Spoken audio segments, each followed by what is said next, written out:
All right, today we're going to talk about the next pay-per-view coming up, which is UFC 275 going down in beautiful Singapore. Can't wait. Never been there. I'll be commentating this one, so I'm going out to Singapore early, sticking around for a few days with my mate DJ Jacko. But we're not here to talk about that. We're not here to talk about the lives and times of Michael Bisping. We're here to talk about UFC 275 on all the sensational fights that are going down. As I say, the first ever pay-per-view that the UFC are putting on there, so it just goes to show how much they are trying to cultivate the Asian market, and rightly so. So far, there's been a number of events in Asia. I fought Kung Lee in Macau. Kung Lee also knocked out Rich Franklin in Macau. I commentated fighting Shenzhen, China. Unbelievable city. And of course, I think there's been a few events in Japan and of course Singapore before. I think Damian Maia fought there against Ben Askren, I think. Anyway, so let's take a look at the fight card.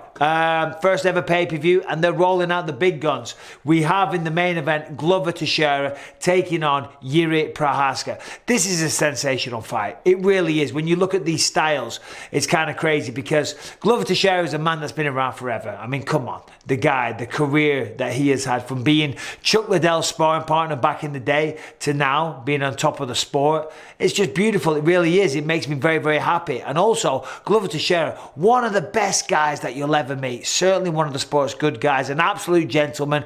Always helping out other fighters. Great sense of humor. Just an awesome human being. Now, inside the octagon, you don't want to be facing him because this man is as tough as they come. He has a record of 33-7, 18 losses, 10 submissions. And currently, he's riding a 6-fight win streak. Beat Jan Blachowicz last time out for the belt. Got the job done in round 2 but via rear naked choke. Before that, Thiago Santos, another rear naked choke. Before that, Anthony Smith, that was a TKO where he actually knocked out Anthony's teeth. Anthony Smith grabbed the teeth and handed them to the referee. And then Anthony said, oh, no. And then Glover even said, I'm sorry, brother. And then Anthony said, it is what it is. My God, don't you just love this sport? They're beating the shit out of each other. Glover's apologising and Anthony's like, hey, it is what it is. Anyway, before that, he beat Nikita Krylov, Iwan Kutalaba, and Cole Robertson. So, 6-fight win streak against 6 very, very good opponents. Of course, the crown jewel being when he beat Jan Blachowicz to become the champion. Now, prior to that, as I say, he's been around for a long time. He's fought who's who. He's fought for the belt. He's beaten the likes of Quinton Rampage Jackson. He's been in there with John Jones. And the man can literally get it done everywhere. That's one of the things about Glover Teixeira. He is so well-rounded. Now, granted, with that well-roundedness, there's a lot of experience. And by experience, I mean the man's 43 years old. So it's crazy that he's still defying the odds at this stage of his career. It really is. Normally, at 43 years old, you start thinking that people, they're being put out to pasture. You know what I mean? Maybe 1 or 2 fights, if they're not already retired already. So for him to become champion at 43, maybe he was 42 then, I'm not sure. It's wild. But he said, I'm not doing this for much longer. I only want 2 more fights. One against Jiri Prochazka, and then assuming he wins, he wants to defend the belt one last time at Madison Square Garden in November, because that is close to where he currently lives and trains, and what a way to go out. And that is the way to do it as well, and that's kind of like how I planned it in my career. I wanted to win the belt, defend it 3 times, and then call it a day. Never got a chance to do that. Glover Teixeira, Jiri Prochazka, may the best man win, but wouldn't it be awesome for Glover Teixeira if he managed to do that? That would be sensational and just a beautiful way to end such an amazing career. Now, let's take a look at Jiri Prochazka. This man burst onto the scene of mixed martial arts and the UFC particularly. I refereed. I commentated his first fight in Abu Dhabi when he took on, was it Volkan Oezdemir? Wow, he's only had 2 fights in the UFC and he's already getting a title fight. That just shows the impression that this man made. Knocked out Volkan Oezdemir in round 2. Knocked out Dominic Reyes with that beautiful elbow combination. Came over the top here and then came around with a spinning elbow. I'm not going to spin because I'm sat in a chair and that would just be weird. And I'm not that flexible right now where I can't spin in a chair. Anyway, 2 beautiful knockouts over 2 very, very good opponents. Remember, Volkan Oezdemir, long-time perennial contender. Dominic Reyes fought for the belt against Jan Blachowicz, so he beat 2 top guys, and now he gets a shot at the champ, and I couldn't be happier for him. If you look at the record, it is a very impressive 28 wins with 3 losses. He lost to Mohamed Lawal, King Mo, via knockout way back in 2015. You go down the record a bit more. There is another one, I lost to Abdul Karim Ediov, rear naked choke, but that was early in his career, 2013. And then another loss via TKO to Bohan Velkovic. Apologies, Bohan. Anyway, but since then, it's that experience that you get. There's nothing wrong with losing in mixed martial arts, okay? It's part of the journey. Of course, we all want to win. We all want to win every single time. But, you know, every time you lose, you learn about yourself, you learn about your preparation. But that's true. It sounds like a cliche every time a fighter says that, but it is true. That is how you get better as a fighter. You learn about what did you do in the training camp? What went wrong? Was I overtrained? Did I not do enough running? Was the weight cut terrible? Did I eat too much? Did I not follow a strict diet? Did I cut weight the wrong way? Did I focus too much on grappling? Whatever. There's 1,000 different possibilities. And every time you lose, you're forced to look at it, to dissect it, and figure out what went wrong. Anyway, the man now is on a crazy win streak. I don't know how many that is. 1, 2, 3, 4, 5, 6, 7, 8, 9, 10. 12 fight win streak against very good opposition. Granted, only 2 fights in the UFC. Prior to that, CB Dollaway, former UFC guy. Fabio Maldonado had a good run in the UFC. King Mo, one of the best. Brandon Halsey, tremendously strong wrestler that fought for the belt, I believe, in Bellator. Used to be one of my training partners, so I know him. He's very, very strong, and Jiri Prochazka made pretty short work of him. So Jiri is the real deal. So let's talk about the fight. If it stays on the feet, we just don't know, right? Because Glover has the better boxing, okay? More technical for sure. He's probably the better wrestler, and I would say that he has better jiu-jitsu as well. So when you look at the fight, you think, well, all the accolades go to Glover Teixeira, so therefore he wins. I don't know if he does. I don't know if he does. I mean, I can't make a prediction anyway because I'm commentating. Jiri Prochazka on paper may not be as credentialed as Glover Teixeira, but the man is a wild man.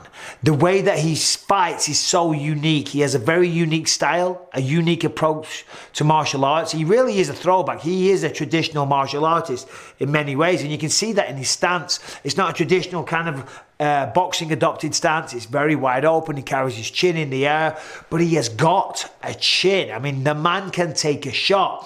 Volkan Oezdemir is known for having that knockout power. No time, that's what he calls it, because he gets the knockout so quickly. Jiri Prochazka ate all of his shots, walked forward and got a knockout of his own. Against Dominic Reyes, same thing. He takes a lot of damage, but he can take it and he fires back. And when he fires back, he generally finds the knockout blow. So this is an interesting one. How will he do on the ground? I don't know. We haven't really seen that. I haven't seen it anyway. So I think Glover has an advantage there. I think for Glover to win this, he's got to mix it up, keep him guessing. For Jiri Prochazka, he's just got to do Jiri, right? I'm a huge fan of Jiri Prochazka, huge fan of Glover Teixeira. May the best man win. Can't make a prediction, but we're not done there, ladies and gentlemen.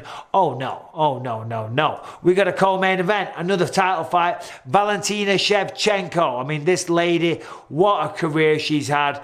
Other than Amanda Nunes, or maybe even including Amanda Nunes, the best female fighter on the planet, potentially. Remember, yes, she lost to Amanda Nunes twice, but that was at 135. So she was at a disadvantage. She had to go up a weight class.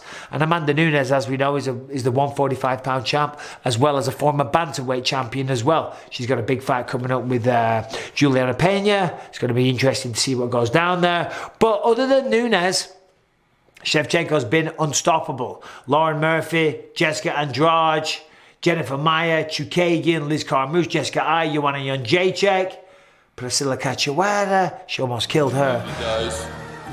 Yeah, but going up against Taila Santos. Talia's a great fighter. She's on a good streak. She deserves this title fight. And part of the problem is for Shevchenko is much like some of the other champions, kind of like a Kamaru Usman, she's lapping the entire division. She needs fresh meat, and that's exactly what Taila Santos is. But hey, she's earned this. I mean, look at these wins. Joanne Wood, Roxanne Modafferi, Jillian Robertson, and Molly McCann. Now, there is a loss on there as well to Mara Romero Barella. But listen, she's a good striker. She's got good jiu-jitsu. Tapped out Joanna Calderwood. Went to a decision with Roxanne Modafferi. Roxanne is tricky. Don't underestimate Roxanne Modafferi. So it's going to be an interesting fight. Valentina Shevchenko, if she continues to win in this fashion, I don't know what she's going to do. She has to challenge Juliana Pena, if Juliana is still the champion. Or they fight for the BMF. The bantamweight champ comes down and fights Shevchenko at 130. Yeah? There you go. I said that. Call me stupid. But still, this might be the people's main event. Yes, I'm talking about Zhang Weili taking on Joanna Jedrzejczyk. This is a rematch, of course, and the first fight, oh my God, it was absolutely sensational. It really was. I mean, from start to finish, what these two ladies did to one another, the war that they put on, the ferocity of which they fought, the strikes, I mean, the damage that they both took, unbelievable. I mean, Joanna Jedrzejczyk's head at the end of it, she had that huge hematoma. You know, she's taking a little time out now. But Zhang Weili became the champion. She was a great champion. She lost to Rose. She fought again. She came back against Rose, gave her a way tougher fight in the rematch. Close fight, but Rose got the job done. It was inevitable that this fight would have a rematch. You know, when you're a part of a classic like that, and let's be honest, it was a close fight. So when it's a close fight and it's a classic and there's a public outcry for it, demanding to see it again, then you know damn well that we're going to see it again. Now, Joanna Jedrzejczyk, she is the queen of the strawweights. You know, the first real big star in that weight division. Took the belt of Carla Esparza. Professional record, 16 wins, 4 losses. It's crazy because a lot of those 4 losses have come recently. She's actually won 2, lost 4 in the last 6. But 2 to Rose Namajunas, 1 to Valentina Shevchenko. She went up a weight class. No shame. There to be great. And then, of course, the loss to Zhang Weili, which was her last fight.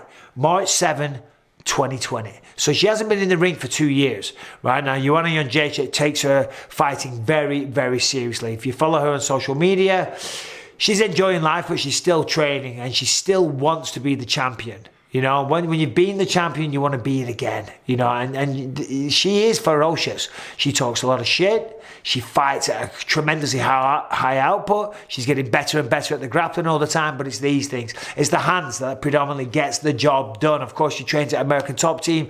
No shortage of fantastic training partners down there. So there we go.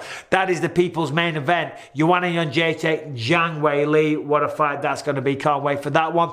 And then as we go down the rest of the card, we've got some good ones. We've got Rogerio Bontorin, Manel Cop, I believe is how you pronounce that. That's going to be a good fight in the flyweight division. Bontorin, one of the best. Manel Cop, a champion from other organizations, so keep an eye out for that one. Jack Della Maddalena, keep an eye on that name. Came off the Contender, very tough guy, beautiful boxing, rips to the body. He's taking on Ramazan Emeev. Sungwoo Choi taking on Joshua Calibao. Jake Matthews, there's another Aussie on the card. He's been around for a while, taking on Andre Fialhau, Jacob Malkoon, Brendan Allen. That's a good one. So yeah, there it is. There's a little preview. UFC 275 going down in beautiful Singapore. I'll be there. My mate Jacko's flying in after the fight, because I'll be doing YouTube content before. I'll be studying for the fights. I'll be doing research, Dominic Cruz. So don't be talking any shit. Did you do your research? But after the fight, my mate Jacko's flying in with his buddy from Australia, and we're sticking around for a few days. What do we do in Singapore? I've never been there. Flying out a week before the flight's like 20 hours, so that's a bit of a nightmare. But still, always nice to go to new places. You know, when I was a fighter, I loved to go to new places. I loved the fact that, wow, I'm fighting in Hong Kong, I'm fighting in Brazil, I'm fighting in Sydney, Australia. You know, I mean, that was part of the excitement for me. I see a lot of people, and I understand their reasons. I see a lot of fighters not wanting to fight outside of America because, yeah, you do have the changing time zones. You got the jet lag, you got the travel, and you get there and the food's a little off. You haven't got all your home comforts and things like that. But for me, as I said, that was part of the excitement. Training for a fight, having a plan, going through it with your coaches and your teammates and your brothers in arms, then all getting on a plane, flying off to the other side of the world and going to war. That's part of the fun. That's part of the appeal. And I'm not fighting anymore, but I am going out there as a commentator. So still very, very blessed and happy and fortunate to still be a part of the show. UFC 275 going down real soon. And as the storylines unfold, I'll be sure to come back and do some more some more videos. Anyway, hope you're all well. Subscribe, ring the bell, all that good stuff if you haven't already done that. And I'll see you soon.